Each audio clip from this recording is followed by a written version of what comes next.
በእናትሽ ጦስ አንቺ መስዋዕት መሆንሽ ግን በጣም ያሳዝናል። ዝም በይ ሳትበጥበጪ ዝም በይ። አንቺ የፈለግሽውን በሙሉ አደርግልሻለሁ።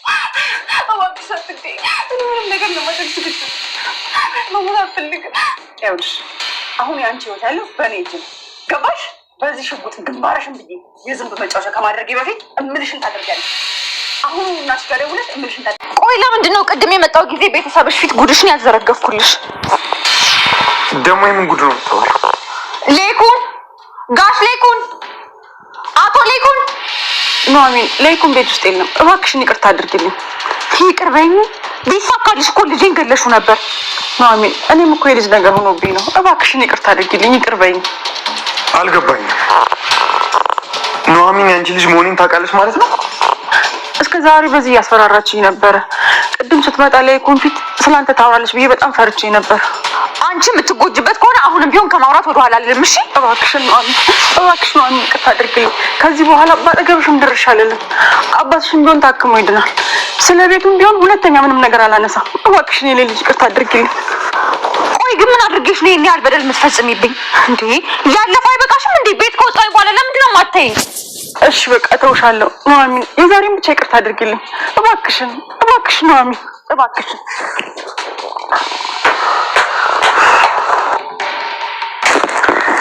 እንደዚህ ተደፍተሽ ከማልቀስሽ በፊት የምታደርጊውን ብታስቢ መልካም ነበር።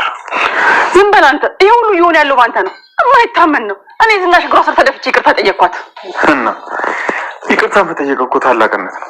ትሰማኛለህ? ለእኔ ግን ለዚች ርካሽ እግሯ ስር መውደቅ ለእኔ ሞቴ ነው። አየሽ አይደል?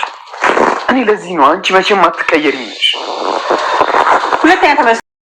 ሰላም ውድ የቻናል ቤተሰቦቼ አስቱ ነኝ። ዛሬ ደግሞ በሌላ ቪዲዮ መጥተናል። ተወደን የሆነ ድራማ ዛሬ ምን ተፈጠረ የሚለውን እንግዲህ ወዘኑ የተከበረች ዝና እኔ ነኝ አለው ስትል ነበረው። ተልኮ ሻንጣውን ጠቅለር ውጪ ከዚህ ቤት ብሎ አባረራት ማለት ነው።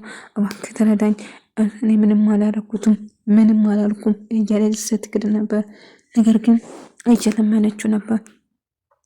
አሁን እሷ ራሷ ነች ህይወታችን ለመበጥበጥ ቆርጣ ተነስታ ነው እኛ እንድታጣላ ፈልጋ ነው። እኔ ምን የሚያረኩት ነገር የለም ብላ በተለመነው ጓዟን ሰብስቦ ቁረቅሞ ይዘሽ ቶሎ ብለሽ ከዚህ ውጪ ይላታል። ግን ደጋግማ እየለመነችው ነበር።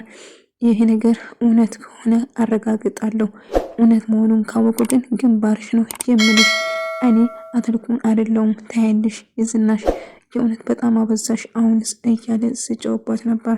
እሷም አላደረኩም ብላ ሙንድጭ አርጋ ትክዳለች ማለት ነው። ከዛ በንጋት ደውልና አቶሎክን ከደወለልሽ ወይም ደግሞ ከመጣ ወደ አንቺ ያልኩት ውሸት ነው እንጂ እውነት እንዳልሆነ ተናገሪ ትላታለች። እሺ የተወሰነ ገንዘብ አስገቢልኝ እሱን አድርጋለሁ እያለቻት ነበር። እና ዝናሽ ሄደንን የእናትሽን አካውንት ስጪኝ ተልና አካውንቷ ላይ ብር ታስገባለች ማለት ነው። ልክ ብር ስታስገባ ደውለት ብር ደርሷል አረጋግጭ ስትደውልለት ኤደን ቶሎ ብለሽ ከዛ ቤት ውጪ እያለቻት ትሰማለች ማለት ነው። አሁንም በድጋሚ እኔ ላይ ክደት ትፈጽማለች እንዴ እያለች ነበር። ሀና እጅግ ከፍቷት እያለቀሰች ነበር። ቆይ አባዬ ምንድን ነው ያጠፋሁት? ምንድን ነው ያደረኳት? ከመጀመሪያ ቀን ጀምራ በጣም ነበር የጠላችኝ። እሺ ብዬ ቤት ለቅቄ ወጣሁ። እንደዛ ሆኖ ጭራሽ እኮ ልጄ ልገልብኝ ነበር አባዬ እያለች ሀና ስትለቅና ገኒ ደግሞ ነገሮችን እያቀጣጠለች ነበር።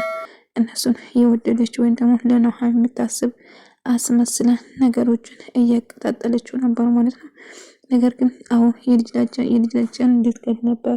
ቆይ እቺ ሚሞች ልጅ ምስኪን ምን አደርጋ ነው እንደዚህ የምታደርግበት እያለች ገኒ ስታስመስል ነበር ማለት ነው። ምክንያቱም የእነሱን እምነት ለማግኘት እምነት ለማግኘት እንግዲህ አሁን ደውዬና ብር እንደገባለት አረጋግጥ።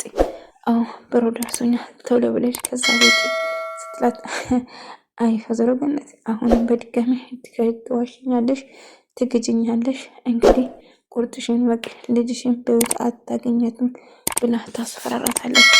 ዮሐና እጅን ቁጣም ከፍቷት እያለቀሰች ነበር። ከዛ እንደ አጋጣሚ አቶ ልኩን ይመጣል ማለት ነው። መጥቶ እዛ ከእነሱ ጋር ለማውራት ይመስላል። እንግዲህ ኤደን አሁን ቶሎ ብለሽ ቀጥ ብለሽ ውጪ ትለና ኤደን በጣም ፈራች።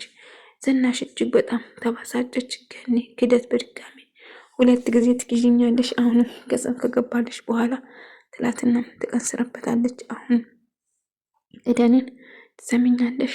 ያዛች እናትሽ አንገት ላይ ገመድ እንዳረገች አሁን እገልሻለሁ። እኔ ላይ እንደዛ ማድረግ ዋጋ እንደማስከፍላት ማወቅ አለባት። ላለኩን አንድ ነገር ከነገረችው ግንባርሽ ብዬ የህዝብ መጫወቻ ነው የማረግሽ። ኧረ እባክሽ አታድርጊ፣ ሽንቴን አመልጠኝ ነው እያለች ሽንቴን አመልጠኝ ነው አታድርጊ፣ መሞት አልፈልግም እያለች ኤደን ማለቃቀስ ጀመረች። አይ አሁን ደውነ ለእናት ምንም ነገር እንደማትናገር አስጠንቅቃት እያለቻት ነበር።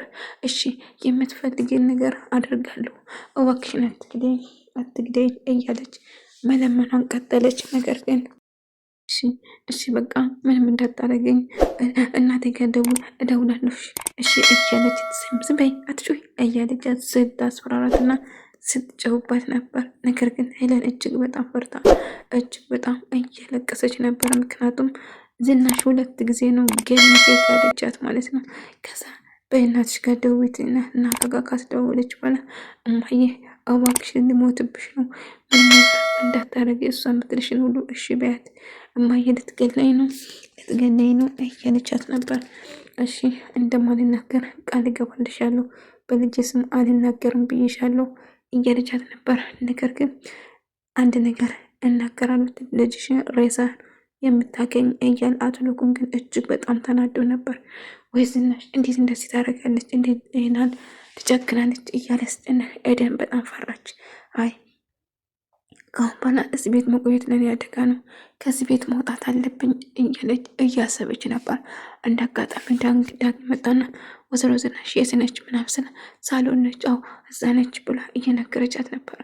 ከዛ ዳጊ ይመጣና ቆይ እንዴት እንደዚህ ታደርጋለች ነው አመሌ? እንዴት የሰው ልጅ ነፍስን ለማጥፋት ትሞክራለች?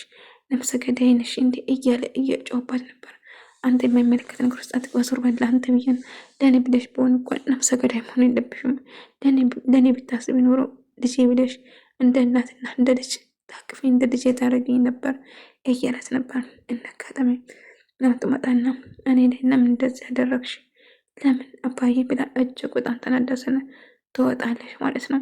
ከዛ ትመጣና ወይዘሮ ዝናሽ ላይ ስትጮህ ነበር። እኔ ላይ ለምን እንደዚህ ታደርጊያለሽ? ለምን ምን አረገሽ ነው? ምስጢርሽን በደበኩ ቅድም መጥቼ ምስጢርሽን ስላልተናገርኩ አቶ ለኩን ጋሽ ለኩን እያለች እየተጠራች ነበር።